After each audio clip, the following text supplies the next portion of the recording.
Hello to all aspirant, कैसे हैं आप लोग। I am Kamni Gupta, your English educator. I welcome in your online platform MST Lakshya coaching Satna.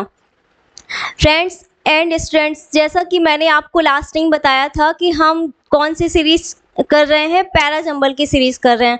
हमने parajumble के बहुत सारी ट्रिक्स और क्वेश्चन लास्ट वाले वीडियो में सॉल्व किए थे। अब हम उसी वीडियो को कंटिन्यू करने जा रहे हैं। मैंने आपको दिखाया था कि क्वेश्चन नंबर 5 तक हमने लास्ट टाइम क्वेश्चन सॉल्व किया था और इसके बाद हमें क्वेश्चन नंबर 6 से आज सॉल्व करना था।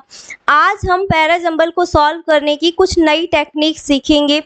मोस्टली पैराजंबल्स जो होते हैं वो आपकी प्रैक्टिस पे डिपेंड करते हैं। प्रैक्टिस से ही आप इसको बेटर कर सकते हैं, लेकिन कुछ छोटी मोटी टेक्निक्स होती हैं जो 20 to 30% काम करती हैं, जिसका यूज़ करके आप लोग एटलीस्ट आंसर तो ला सकते हैं, है ना। तो उन टेक्निक्स के बारे में आज कुछ बात करेंगे। सबसे पहले आपको पैराजंबल को सॉल्व करने के लिए क्या करना है, स्टेप बाय स्टेप आप चीज़ों को ध्यान से सुनिएगा। आपको कोई भी क्वेश्चन आता है, जैसे क्वेश्चन नंबर हमने 6 लिया है, इसको क्या करना है कि पहले आपको स्टेप नंबर फर्स्ट है कि आपको पूरे पैराग्राफ को ध्यान से रीड करना है। आपको फर्स्ट क्या करना है, ध्यान से रीडिंग करना है। रीडिंग करने के बाद आपको पहला काम ये करना है कि फर्स्टली आप रीडिंग करने के बाद उस पैसेज की फर्स्ट लाइन को देखेंगे कि इसकी फर्स्ट लाइन कैसे सेटअप हो रही है। आपके पैराजंबल जो 2 टाइप्स के होते हैं, मैंने आपको एक्सप्लेन किया था लास्ट वीडियो में। जो स्टूडेंट आज हमारे नए इस वीडियो पे जुड़ रहे हैं उन्हें मैं एक बार फिर से एक्सप्लेन करना चाहती हूँ कि पैराजंबल में आपको 2 टाइप्स के क्वेश्चन मिलेंगे। देखिए, फर्स्ट टाइप ये है कि आपको पैराग्राफ की फर्स्ट लाइन दी रहेगी और लास्ट लाइन दी रहेगी, बीच में जो भी लाइंस है उसके सीक्वेंस को आपको सही करना पड़ेगा। और सेकेंड टाइप ये है कि आपको 4 से 5 लाइन दी रहेंगी, जिसमें पूरी की पूरी लाइन को आपको सीक्वेंस में सही करना पड़ेगा। तो अगर आपकी फर्स्ट लाइन और लास्ट लाइन जो दी है, जैसा कि हमने अभी क्वेश्चन लिया है, उसमें आपको थोड़ा सा चीज़ें इजी हो जाएंगी, आपको करना थोड़ा सा इजी हो जाएगा, क्योंकि फर्स्ट लाइन दी हुई है तो आपको स्टोरी थोड़ा सा समझ में आ रही होगी, पैसेज किस टॉपिक के बारे में है ये आपको समझ में आ रहा होगा। तो इसमें सबसे पहले क्या करना है, आपको इस टाइप के जो पैराजंबल है जिसमें फर्स्ट लाइन दी रहती है, उस फर्स्ट लाइन से आप इसके बाद जो लाइन आएगी उसको आप उससे कनेक्ट करने की कोशिश करेंगे। आई मीन्स कि आपको पैराग्राफ की फर्स्ट लाइन को सर्च करना है कि आपका फर्स्ट लाइन क्या होगा। अब आपको मैं ये एक इम्पॉर्टेंट थिंग और बता दूं कि जब आप कोई पैराग्राफ को सॉल्व करते हैं, पैराजंबल को सॉल्व करते हैं, तो कोई भी पैसेज आपका इस तरीके से दिया होता है कि सबसे पहले कोई एक टॉपिक के बारे में वो इंट्रोड्यूस करता है, कोई एक पर्सन के बारे में वो इंट्रोड्यूस करता है, और इंट्रोड्यूस करने के बाद जो सेकेंड लाइन होती है, सेकेंड लाइन में उसे वो डिटेल्ड करता है। नोट डाउन करिए अपनी नोट्स में, पैराजंबल की नोट्स में इस जो पॉइंट को मैं बोल रही हूँ उसको नोट डाउन करते जाइए कि फर्स्टली क्या होता है कि कोई टॉपिक, पर्सन, थिंग, किसी के बारे में वो इंट्रोड्यूस करता है फर्स्ट लाइन में, सेकेंड लाइन में उसी को वो इंट्रोड्यूस करता है और डिटेल में करता है, डिटेल्ड करता है सेकेंड लाइन में, उसी टॉपिक, उसी पर्सन, उसी थिंग के बारे में वो क्या करता है, डिटेल करता है। फिर उसके आगे का जो स्टेप होता है, उस स्टेप में वो कोई प्रॉब्लम के बारे में बताता है। अगर आपका कोई भी पैराग्राफ है तो किसी प्रॉब्लम से रिलेटेड है, अगर तो मतलब टॉपिक को इंट्रोड्यूस करने के बाद, डिटेल करने के बाद कोई भी प्रॉब्लम को अगर हो सकती है तो उसमें प्रॉब्लम जनरेट करेगा। इसके बाद वाला जो स्टेप है उसमें वो सॉल्यूशन बताएगा, और सॉल्यूशन के बाद खुद सजेशन, लास्ट जो स्टेप होता है, इसमें तो वो स्टेप दिया होता है, कुछ पैराजंबल में स्टेप नहीं दिया होता, तो उसमें आपको लास्ट वाले स्टेप में सजेशन को सेलेक्ट करना है। अब आपको फर्स्टली क्या करना है, इसके पहले हम जो स्टेप फॉलो कर रहे थे उसमें आते हैं। फर्स्टली आपको फर्स्ट लाइन को सर्च करना है जिसमें इंट्रोड्यूस और डिटेल होती है, तो इंट्रोडक्शन और डिटेल को आप सर्च करेंगे और उसे फर्स्ट लाइन में सेट करने की कोशिश करेंगे। देन इसके बाद आप लोग ये चेक करेंगे कि अब आपको अगर प्रॉब्लम और सॉल्यूशन वाली लाइन में मिक्सअप हो रहा है तो आप कंजंक्शन की हेल्प लेंगे, सब्जेक्ट वर्ब ऑब्जेक्ट की हेल्प लेंगे, प्रीपोजिशन की हेल्प लेंगे, मतलब पेयर बनाने की कोशिश करेंगे। मतलब आपकी जो सेकेंड लाइन है, जो फर्स्ट लाइन तो आपने इजीली, क्योंकि वो इंट्रोडक्शन होता है, जल्दी से बच्चे सर्च कर लेते हैं, उसको स्टूडेंट सर्च कर लेते हैं, लेकिन सेकेंड लाइन में थोड़ा प्रॉब्लम होती है, सेकेंड थर्ड फोर्थ लाइन में, तो उसे आप कंजंक्शन से उसको मैच करने की कोशिश करेंगे, कंजंक्शन से पेयर बनाने की कोशिश करेंगे। अब जो सेंटेंस आपके कंजंक्शन से स्टार्ट होते हैं वो कभी भी पहला कोई भी पैराग्राफ पैराजंबल का फर्स्ट सेंटेंस नहीं हो सकता है। जैसे यहाँ पे इट से स्टार्ट हो रहा है, यहाँ पे फाइनली ये लिखा हुआ है, ये येट से स्टार्ट हो रहा है, तो ये द अदर से स्टार्ट हो रहा है, तो ये किसी सेंटेंस के बीच का पार्ट हो, किसी पैराग्राफ के बीच का पार्ट हो सकता है, ये स्टार्टिंग का पार्ट नहीं हो सकता है। तो आपको इसे लिंक करना पड़ेगा पहले वाली लाइन से। पहले जब आप किसी थिंग को इंट्रोड्यूस किया होगा, आपने किसी स्टेटमेंट को आपने इंट्रोड्यूस किया होगा, ये जो आपके कंजंक्शन है ये उसके आगे आ रहे हैं, ये उसे कनेक्ट कर रहे हैं। तो इस तरह से आपको दो सेंटेंस को कनेक्ट करने की कोशिश करना है। किसके थ्रू करना है? आपको कंजंक्शन के थ्रू करना है, आपको प्रीपोजिशन के थ्रू करना है। आपको देखना है कि किसी वर्ब के बाद ये प्रीपोजिशन आता है, आर्टिकल से करना है। आपको पहले किसी नाउन को इंट्रोड्यूस कर दिया गया तो उस नाउन को बाद में प्रोनाउन की तरह लिया जाएगा। जैसे फर्स्ट सेंटेंस में कोई भी नाउन लिया गया है, कोई भी पर्सन लिया गया है, अगर मेल लिया गया है तो बाद में उसे ही से बताया जाएगा। तो आगे वाला सेंटेंस आपको देखना है कि ही से कहाँ से स्टार्ट हो रहा है, उसके बारे में अगर आगे बताया जाता तो ही से स्टार्ट होगा। कोई थिंग को बताया गया तो इट से स्टार्ट होगा। अगर कोई फीमेल के बारे में बताया गया है तो सी से स्टार्ट होगा। मतलब फर्स्ट सेंटेंस आपका इंट्रोड्यूस से रिलेटेड होगा, फिर सेकेंड सेंटेंस उसी पर्सन या उसी थिंग के बारे में डिटेल्ड बताया जाएगा और आगे प्रॉब्लम सॉल्यूशन और आपका सजेशन चलेगा। तो इस तरह से आपके पैराजंबल में हर पैराग्राफ मोस्टली ऐसे ही सॉल्व किए जाते हैं। आपको पहले क्या करना है? पहले आपको देखना है कि इंट्रोडक्शन वाला कौन सा पार्ट है, उसे फर्स्ट में रखना है। देन आपको डिटेल चेक करनी है और फिर आपको पेयर बनाते हुए कंजंक्शन, प्रीपोजिशन, आर्टिकल के द्वारा आगे बढ़ना है।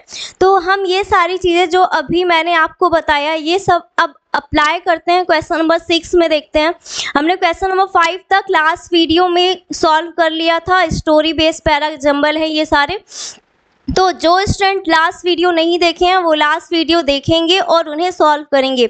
आज हमने जो टेक्निक सीखी है वो सभी अप्लाई करते हैं। देखिए क्वेश्चन नंबर 6 क्या बोल रहा है। क्वेश्चन नंबर 6 में देखते हैं, ये आपकी किस टाइप के पैराजंबल है। आपको फर्स्ट लाइन दी रहेगी, नीचे आपके बीच में जो स्टेप्स दिए हुए हैं उनके सीक्वेंस को सही करना है। लास्ट वाली लाइन आपको आपकी सही सीक्वेंस में लिखी हुई है। तो फर्स्ट वाली लाइन क्या कह रही है उसे हम कनेक्ट करने की कोशिश करते हैं इंट्रोडक्शन के पार्ट में। तो लिखा हुआ है फर्स्ट में, the motor car is one the useful gifts of modern science. Motor car के बारे में बताया जा रहा कि मोटर कार क्या है, एक यूजफुल गिफ्ट है किसका? मॉडर्न साइंस का। तो इसका मतलब ये है कि पूरे आपके पैराग्राफ में मोटर कार के बारे में बताया जाएगा। अब मोटर कार को इंट्रोड्यूस किया गया है, मोटर कार के और बेनिफिट आगे बताए जाएंगे। क्या बताया था आपको कि पहले डिटेल, फिर उसी को इंट्रोड्यूस करते हुए उसी के बारे में आगे बताया जाएगा, फिर आपके बाद उसकी कुछ प्रॉब्लम भी बताई जा सकती हैं, फिर सॉल्यूशन बताएगा, फिर सजेशन देगा। तो देखिए और मोटर कार के बारे में कहाँ पे बताया जा रहा, one of these is the smoke and pollution it creates. ये तो प्रॉब्लम बता दिया, तो पहले ही उसको इंट्रोड्यूस करते ही प्रॉब्लम नहीं बता सकता है, इसे नहीं ले सकते हैं। It has made short and medium distance journeys fast and comfortable. ये आपका यहाँ पे इसका ही आगे डिटेल में बताया जा रहा कि it has made short, motor क्या करती हैं कि जर्नी को शॉर्ट करती हैं, तो उसी की क्वालिटी के बारे में बताया जा रहा है। इस सेंटेंस को हम पहले लिख सकते हैं, है ना, क्यू नंबर पहले आ सकता है। और फिर इसके बाद क्या लिखा हुआ है, army. The other is that it has met journey by road hazards. तो यहाँ पे भी इसकी क्वालिटी ही बताई जा रही है. थोड़ा सा इसको आगे बढ़ते हैं. लेकिन लिखा हुआ है द अदर, ये यहाँ पे आपका ऐसा यहाँ पे ऐसा प्रोनाउन यूज किया गया द अदर. तो ये सेंटेंस को थोड़ा सा फर्स्ट सेंटेंस नहीं हो सकता है, इसके बाद नहीं सेट कर सकते. येट लिखा है, येट से भी आपको ये ध्यान देना है कि इसके पहले किसी सेंटेंस को येट जो कंजंक्शन है कनेक्ट कर रहा है. तो एक बार रीड कर लेते हैं. Yet we can not say that the motor car is a blessing without disadvantage. ये तो डिसएडवांटेज की लाइन स्टार्ट हो गई, ये भी पहली नहीं हो सकती है. क्वेश्चन फिर लास्ट आपका स्टेप लिखा है, वो तो आपका फाइनली लिखा ही हुआ है. फाइनली, हेंस, ऐसे वर्ड आते हैं तो ये आपका लास्ट स्टेप ही होता है, क्योंकि ये आपको क्या बताता है कि आपकी किसी भी पैराग्राफ का लास्ट स्टेप है. इसके बाद अब हम देखते हैं हमने क्या सेलेक्ट किया था. Number Q, it has met short and, ये आपका डिटेल में उसकी ही क्वालिटी के बारे में, कैरेक्टरिस्टिक के बारे में बता रहा है. अगर हम ऑप्शन से इसको सॉल्व करना चाहें तो देखिए हमारे पास क्यू से जो ऑप्शन है, देखिए क्यू से हमारा कोई भी ऑप्शन नहीं है, सिर्फ एक ऑप्शन स्टार्ट होता है ए. तो इसका मतलब हमारा राइट आंसर क्या हो जाएगा, ए. इसके अलावा हमारे पास और कोई भी ऑप्शन नहीं है, तो हमारा राइट आंसर क्या हो जाएगा, ए.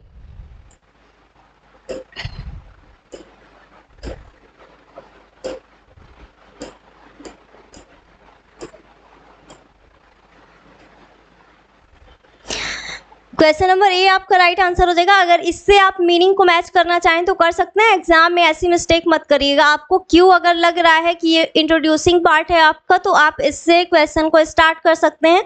यहाँ पे सिर्फ हम आपको एक्सप्लेन करने के लिए बता देते हैं कि अगर क्यू से स्टार्ट करेंगे तो it has met short and medium distance journey fast and comfortable, ये उसकी विशेषता के बारे में आगे बताया, मतलब वही इंट्रोडक्शन का पार्ट ही है, डिटेल में बता रहा है.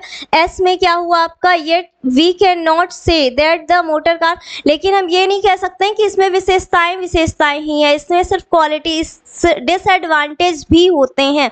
कोई भी आपका इन्वेंशन है तो वो आपका एडवांटेज एंड डिसएडवांटेज दोनों से ही मिलकर बना होता है, तो वही चीज़ इसमें एक्सप्लेन कर रहा है. और इसके बाद क्या आ रहा है, प्यू, इसके बाद आ रहा है क्यू एस पी.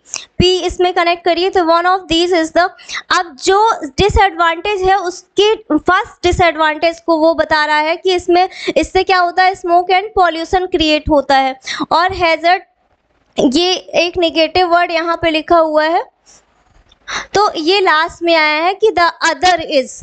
वन तो ये बता दिया, वन एक इसका डिसएडवांटेज ये है, और द अदर क्या कर रहा है, जोड़ रहा है. कनेक्ट करिए अब कि एक आप कोई चीज़ आपकी पहले बता दी गई और कौन सी चीज़ है. यहाँ पे हैजर्ड आपका एक नेगेटिव वर्ड है, इससे बता रहा है, पता चल रहा है कि इसके पहले भी कोई नेगेटिव चीज़ें यूज़ की गई होंगी, मतलब डिसएडवांटेज यूज़ की होंगी. पहले बताया गया डिसएडवांटेज, फिर वन डिसएडवांटेज बताया गया, द अदर, फिर आगे के डिसएडवांटेज बताए गए, मतलब आपका राइट आंसर क्या हो जाएगा, ए. इस तरह से आपने चीज़ों को कनेक्ट कर लिया. सबसे पहले आपने इंट्रोडक्शन पार्ट देखा, डिटेल पार्ट देखा, फिर आपने उसके प्रॉब्लम्स, डिसएडवांटेज देखा, और मतलब पहले क्वालिटी देखा, फिर प्रॉब्लम्स देखा, फिर लास्ट में वो सॉल्यूशन बता रहा है. तो इस तरह से सारे ही आपको पैराजंबल सॉल्व करते जाना है. ये टेक्निक आप फॉलो करिए तो आपके देखिएगा आपके 60% 70% पैराजंबल सही निकलते जाएंगे. इसी तरह से आप उसे सॉल्व करते जाएंगे. तो इसी तरह से हम अपने नेक्स्ट वाले पैराजंबल में आगे बढ़ते हैं. आपको जो मैंने टेक्निक बताई है आप उसे ही फॉलो करिए. पहले आप पैसेज को ध्यान से केयरफुली रीड करेंगे और इसके बाद आप उसको सॉल्व करेंगे. नेक्स्ट वाला हम पैराग्राफ आगे बढ़ते हैं.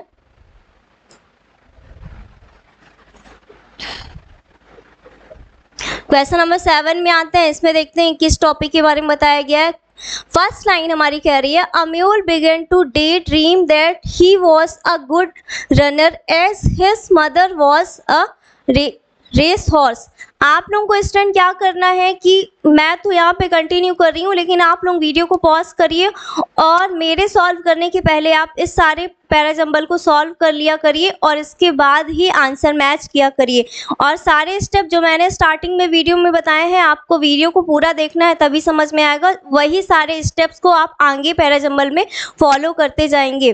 तो आज के ये जो हमने क्वेश्चन नंबर 7 लिया हुआ है, क्वेश्चन नंबर 7 में देखते हैं।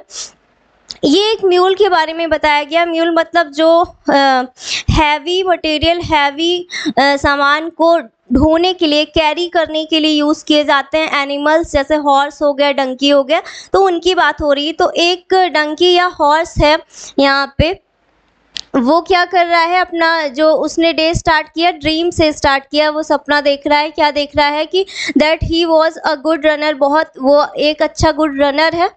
एज हिज मदर, जैसे उसकी माँ थी पहले, वैसे ही वो भी एक अच्छा गुड रनर है। तो ऐसा सोचते हुए अपना ड्रीम स्टार्ट करता है। अब वो इसी ड्रीम में क्या देख रहा है, उसी को देखें, आगे कंटिन्यू करेंगे। मतलब वही चीज़ आपको इंट्रोड्यूस करना है, आगे डिटेल में बताना है। अब जो उसका ड्रीम था वो डिटेल में बताया जाएगा। देखते हैं कौन सा हो सकता है। यहाँ पे पी नंबर जो लिखा हुआ है, फर्स्ट आपका लाइन सेट करने के लिए दिया हुआ है। The master sat on the mule and whipped him hard as he was in। तो ये बताइए कि यहाँ पे द मास्टर के बारे में बताया गया। क्या द मास्टर को पहले इंट्रोड्यूस किया गया है? नहीं किया गया। तो इस लाइन को हम पहले नहीं ले सकते हैं। फिर क्या लिखा हुआ है? Forced to run faster, the mule collapsed on the ground।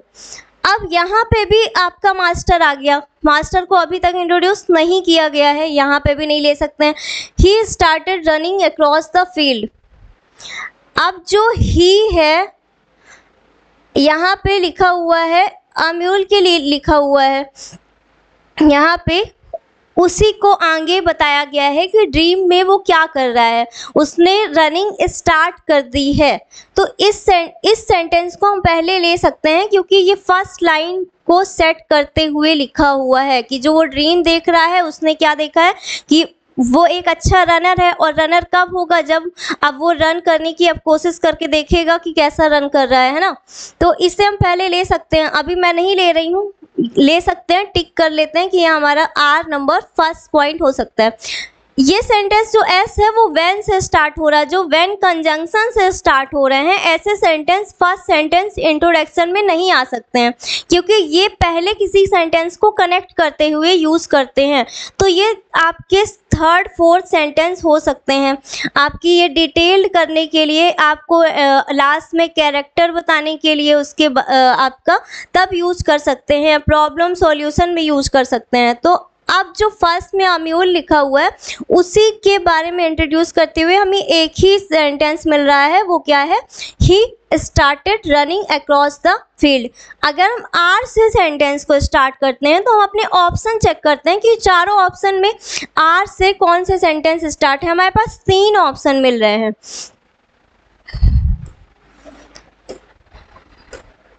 देखिए, हमारे पास ए भी मिल रहा है और ये बी भी मिल रहा है और सी भी मिल रहा है आर से। अब हम ये हमारे लिए अच्छा टास्क हो गया, थोड़ा सा टिपिकल टास्क हो गया। अब हम ऑप्शन से ही क्वेश्चन को सॉल्व करने की कोशिश करेंगे। हम अगर आर एस देखते हैं तो मीनिंग चेक करते हैं, आर एस का मीनिंग कैसा निकलता है। आर से स्टार्ट करते हैं, he started running across the field. अब यहाँ पे इसके बाद एस को मैच करके देखते हैं, व्हेन हिज मास्टर सा हिम रनिंग। देखिए, ये यहाँ पे उसने रनिंग स्टार्ट की और फिर इसके बाद उसके मास्टर ने जब उसे दौड़ते हुए देखा, रनिंग करते हुए देखा, ये इससे कनेक्ट हो रहा है, सही मीनिंग दे रहा है। तो चलिए, हमारा ये जो पेयर है वो सही है और वो 2 में सही हो रहा है। अभी भी हमारे ये ऑप्शन तो हमारा एलिमिनेट हो गया। अब हमारे पास बचे हुए हैं ए एंड सी। अब इसके बाद ये सेट कर रहा है पी को और ये सेट कर रहा है आपका क्यू को। तो पहले हम पी को सेट करके देखते हैं, आर एस पी हो सकता है कि नहीं। When his master saw him running fast, he thought that his mule was a good runner। उसने सोचा कि उसका जो म्यूल है वो अच्छा गुड रनर है। अब यहाँ पे हम आगे बढ़ते हैं तो पी को मैच करके देखते हैं। द मास्टर सेट ऑन, अब जब उसने देखा तो फिर उसने सेट ऑन, उसने बैठा on the mule and whipped him hard as he was in a hurry to reach the market, और उसके ऊपर वो मारता है कि वो और तेजी से फोर्स से चले और मार्केट तक उसको पहुंचा दे। तो ये स्टोरी कनेक्ट होती जा रही है। और हम अगर क्यू को एस के बाद रखते हैं तो क्यू में क्या लिखा है, force to run faster the mule collapsed on the ground. यहाँ पे भी वो फोर्स करता है, लेकिन ये इस स्टेप के अगर हम बाद रखते हैं तो ज़्यादा सही आंसर निकल रहा है कि इतना यहाँ पे उसने विप्ट किया और फिर उसके नेक्स्ट वाले स्टेप में उसने फोर्स किया, इतना तेज फोर्स किया कि कोलैप्स्ड, मतलब जो म्यूल था वो कोलैप्स्ड ऑन द ग्राउंड, गिर गया। कोलैप्स का मतलब होता है गिरना, वो क्या हुआ, इतना फोर्स किया कि गिर गया। तो इस स्टेप के बाद आपको पी के बाद क्यू सेट हो रहा है, जो कि आपके इस ए में आपके सारे पेयर सही तरीके से मैच हो रहे हैं। देखिए आर एस पी क्यू, तो हमारा राइट आंसर क्या हो जाएगा, R S P Q. Last में आपका जो सेंटेंस है वो तो ऑलरेडी मैच लिखा हुआ है, तो इस तरीके से आप कनेक्ट करते हुए सेंटेंस को मैच कर सकते हैं। फर्स्टली आपको केयरफुली रीडिंग करनी है, रीडिंग के बाद आपको फर्स्ट सेंटेंस जो लिखा है उसको इंट्रोड्यूस और डिटेल करते हुए जो उसी के बारे में जो आगे सेंटेंस बताएगा उसको आपको सर्च करना है और फिर उसी से स्टोरी को मैच करते हुए आगे बढ़ाकर ले जाना है। तो आप ऑप्शन से भी पहले अगर फर्स्ट सेंटेंस आपने मैच कर लिया तो ऑप्शन से भी आप इसे सॉल्व कर सकते हैं। चलिए हम अपने नेक्स्ट क्वेश्चन की ओर आगे बढ़ते हैं। क्वेश्चन नंबर 8 क्या बोल रहा है, इसको रीडिंग करते हैं। Thomas Alva Edison was born on 11 February 1847। ये आपको थॉमस एल्वा के बारे में बताया जा रहा है। तो देखिए इस पर्सन के बारे में उसने फर्स्टली इंट्रोड्यूस किया है। अब इंट्रोडक्शन को वो थोड़ा डिटेल में बताएगा। हम वही स्टेप फॉलो कर रहे हैं जो आपको मैंने अभी एक्सप्लेन किया स्टार्टिंग में। आप देखिए अब इसके बाद आपको इंट्रोडक्शन वाला आपको कौन सा पार्ट डिटेल में कर रहा है। थॉमस एल्वा एडिसन के लिए आपको आगे किस लाइन में डिटेल में बताया गया। पी में अगर देखते हैं इन 1869 ही बोरोड अ स्मॉल अमाउंट। अब वो बॉर्न होते ही, पैदा होते ही कैसे बोरो कर लेगा पैसा, है ना, मनी। तो ये वाली लाइन आपकी फर्स्ट नहीं आ सकती है। क्यों में क्या आ रहा है, he soon became fascinate with electrical currents. तो वो पैदा होते ही इलेक्ट्रिकल करंट्स के लिए फैसिनेट नहीं हो सकता है, ये बड़े होने की स्टोरी है, तो ये बाद की स्टोरी है। क्वेश्चन नंबर आर में आता है he was always N एक्विजिटिव boy. ये हमेशा मतलब कुछ सीखने के लिए हमेशा मतलब एक्टिव रहता है। तो यहाँ पे उस बॉय के बारे में कब पैदा हुआ ये बताया गया, अब उसकी क्वालिटी के बारे में डिटेल में बताया जा रहा। तो ये ही जो है आगे जो नाउन या प्रोनाउन के बारे में बताया जाएगा, उस पर्सन के बारे में बताया जाएगा। जैसे आपको बताया था कि आगे वाला उस जो आपका सेंटेंस होगा उस पर्सन को इंट्रोड्यूस करने के लिए कोई प्रोनाउन यूज किया जाएगा। तो यहाँ पे वो पर्सन है, तो देखिए ही का यूज किया जा रहा है अब आगे। तो आपका यहाँ पे अब उसी की क्वालिटी, उसी के कैरेक्टर के बारे में आगे बताया जा रहा है। तो यहाँ पे क्या लिखा हुआ है, ही वॉज, ये आपका फर्स्ट पार्ट हो सकता है। तो ये आपका हो जाएगा, इसको हम सिर्फ अभी साइड में रख रहे हैं। फर्स्ट पार्ट हो जाएगा आपका आर, अभी रख रहे हैं, आगे रीड करते हैं। एस में लिखा हुआ he created the world's first industrial research laboratory.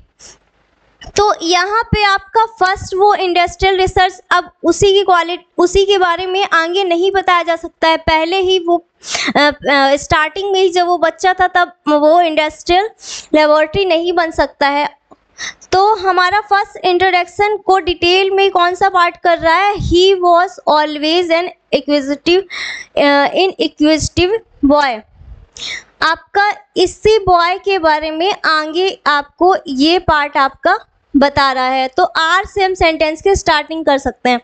अगर हम अपने चारों ऑप्शन को देखें कि आर से कौन सा आपका ऑप्शन स्टार्ट हो रहा है, फिर उसको फॉलो करते हुए हम अपने आंसर को कर सकते हैं। एक बार मैच करिए, ए में नहीं है, बी में नहीं है, सी में है और डी में नहीं है, तो ओनली वन ऑप्शन है जो आर से स्टार्ट हो रहा है और आर ही हमारा S1 के बाद सेट हो रहा है। तो इसका मतलब ये है कि हमारा राइट आंसर क्या हो जाएगा आपका आर। आपको अपना राइट आंसर क्या करना है,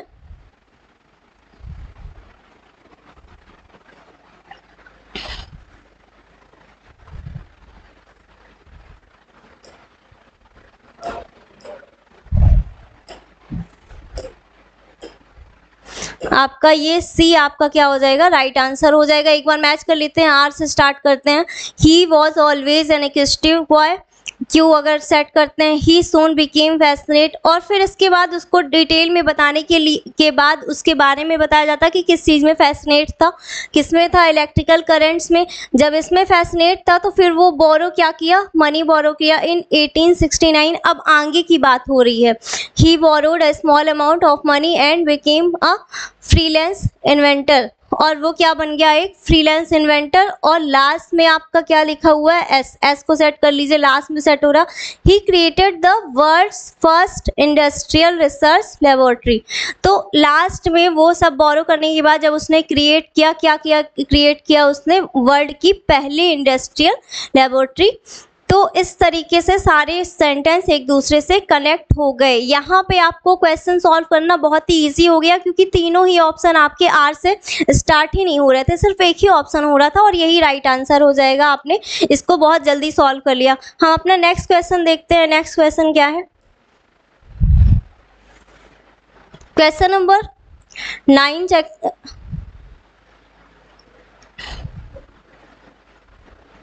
क्वेश्चन नंबर 8, इसके बाद नेक्स्ट क्वेश्चन सॉल्व करते हैं। क्वेश्चन नंबर 9 क्या कह रहा है, क्वेश्चन नंबर 9 को रीड करते हैं। S1 में लिखा हुआ है tired and injured from a shipwreck Gulliver landed on the shores of Lilliput.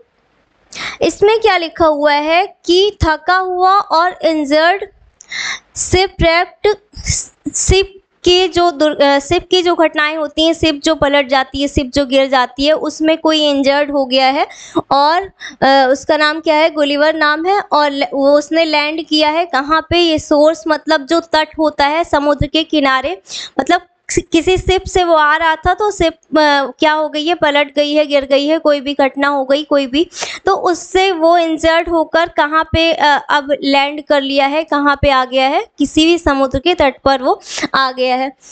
तो अब ये क्या बताया जा रहा है कि कोई एक ऐसा पर्सन है जो इंजर्ड है और शिप की घटना के बाद वो किसी समुद्र के किनारे आ चुका है। अब इसी को डिटेल में करेंगे, है ना। तो अगर हम मैच करते हैं अपने सेंटेंस को तो चेक करते हैं। He plan to carry Gulliver to the capital city. अब यहाँ पे ही प्लान्ड लिखा हुआ है, तो फर्स्ट वाले सेंटेंस से तो ये नहीं कह सकते क्योंकि उस इंजर्ड पर्सन के बारे में बताया जा रहा, तो वो प्लान तो नहीं करेगा। नेक्स्ट करते हैं, क्यू नंबर पे चेक करते हैं। द लिलीपुटेंस, वहाँ के जो लोग थे, put an ointment on Gulliver's wound. Ointment का मीनिंग होता है घाव में मरहम लगाना। तो अब वहाँ के लोग क्या कर रहे हैं, गुलिवर्स के वुंड्स में, घाव में क्या लगा रहे हैं, मरहम लगा रहे हैं। ये सेंटेंस सेट हो सकता है, लेकिन आगे भी हम चेक करेंगे। He fell unconscious after setting foot on the beach. ये सेंटेंस आपका इससे थोड़ा सा कनेक्ट करके देखिए कि जब वो वहाँ पे पहुँचा तो किस हालत में था वो, ये चीज़ यहाँ पे आ रही है कि वो कैसा था। ही फेल, कैसा गिरा हुआ था, अनकॉन्शियस था। तो हमारा जो आर है वो आपका फर्स्ट सेंटेंस हो सकता है। आगे चेक करेंगे। As the emperor of the land was inform. तो यहाँ पे जब वो वहाँ पे पहुँचा तो वहाँ के एम्परर को, राजा को क्या किया गया, इन्फॉर्म किया गया। तो अगर हम सेंटेंस को आर से स्टार्ट करते हैं तो ऑप्शन हम मैच करें तो आर से हमारा सिर्फ एक राइट आंसर, एक यहाँ पे निकल रहा है बी। अगर हम बी को मैच करते हैं तो चेक करें आर के बाद एस क्या सेट हो रहा है। ही फेल अनकॉन्शियस, वो वहाँ पे किस हालत में था, अनकॉन्शियस हालत में था, पूरी तरह से बेहोशी की हालत में था। तो वहाँ के एम्परर को क्या किया गया, इन्फॉर्म किया गया। इसके बाद पी को सेट करते हैं ही प्लान टू, फिर क्या प्लान किया गया उसको कि उसको वहाँ की कैपिटल सिटी में लेकर जाया जाए। सारे देखिए सेंटेंस एक दूसरे से कनेक्ट हो रहे हैं। और इसके बाद क्यू में क्या आ रहा है, द लिलीपुटेंस, वहाँ के जो लोग थे उसके फिर घाव में क्या किया, मरहम लगाया। तो इस तरह से स्टोरी एक दूसरे से कनेक्ट होकर सेट हो रही है। आप वीडियो को पॉज करके जो मैंने आपको आइडियाज़ बताए उससे आप इसको एक बार करने की कोशिश करिएगा, इसके बाद आंसर देखिएगा। तो ये हमारे पास बहुत ही इजी हो गया सॉल्व करना, क्योंकि हमने इसका फर्स्ट जो सेंटेंस था उससे मैच करते हुए हमने इसमें आर सेलेक्ट कर लिया कि इसका फर्स्ट सेंटेंस क्या होगा, आर होगा। और हमारे पास 3 ऑप्शन आर से रिलेटेड नहीं है, इसीलिए हमारा राइट आंसर क्या हो जाएगा, आपका बी राइट आंसर हो जाएगा। यही आपका राइट आंसर, क्योंकि तीनों ऑप्शन आपके स्टार्ट नहीं हो रहे हैं और बी ही आपका सही सीक्वेंस दे रहा है। हम अपने लास्ट क्वेश्चन की ओर आगे बढ़ते हैं, क्वेश्चन नंबर 10। क्वेश्चन नंबर 10 में आते हैं।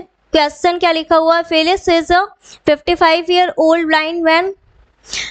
फिलिप्स के बारे में बताया जा रहा जो एक 55 ईयर का ओल्ड ब्लाइंड अंधा पर्सन है।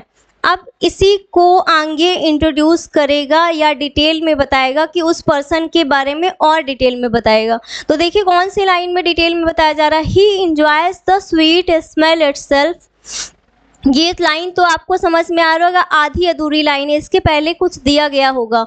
ही can smell a rose but can not tell its colour, ये भी आपकी सेकेंड लाइन हो सकती है। थर्ड में आते हैं, he has been blind since birth.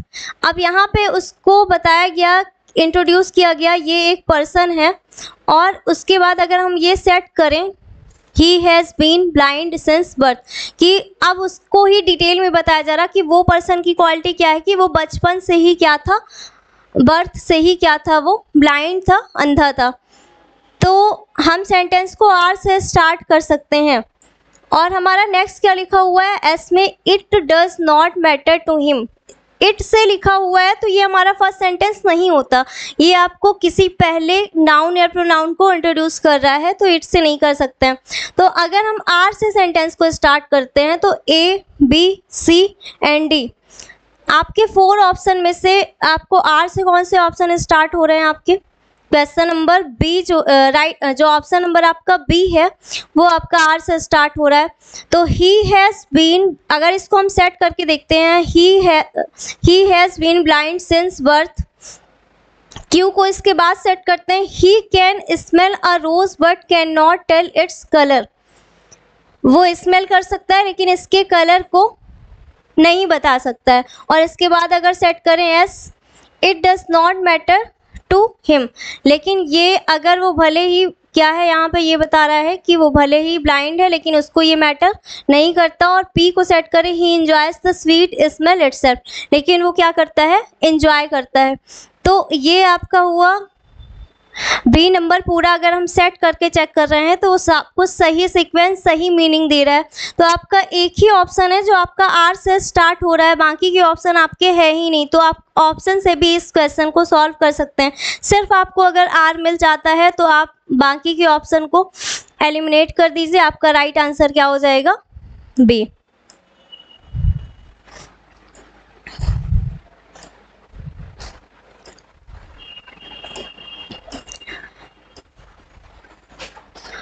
तो इस तरह से आज हमने टोटल 5 क्वेश्चन सॉल्व किए। लास्ट वीडियो में हमने टोटल 5 क्वेश्चन सॉल्व किए थे। आज आपने बहुत सारी टेक्निक सीखी और इसी तरीके से आप आगे भी पैराजंबल को सॉल्व करेंगे। नेक्स्ट वाली सीरीज़ में हम और पैराजंबल लेंगे और नई टेक्निक सीखेंगे। आज के वीडियो में हमने बहुत सारी टेक्निक सीखी, आपको क्वेश्चंस आगे और मिल जाएंगे और आपके पास जो क्वेश्चंस है पैराजंबल के, आप उसमें भी इसी टेक्निक को फॉलो करते हुए उसे सॉल्व कर सकते हैं। तो आज के स्टूडेंट जिन्होंने वीडियो को पॉज करके इसे सॉल्व किया है वो बताएंगे कि उनको कितने मार्क्स मिले हैं। चलिए आज की वीडियो को यहीं पे फिनिश करते हैं। Thank you so much, thank you student for watching my video.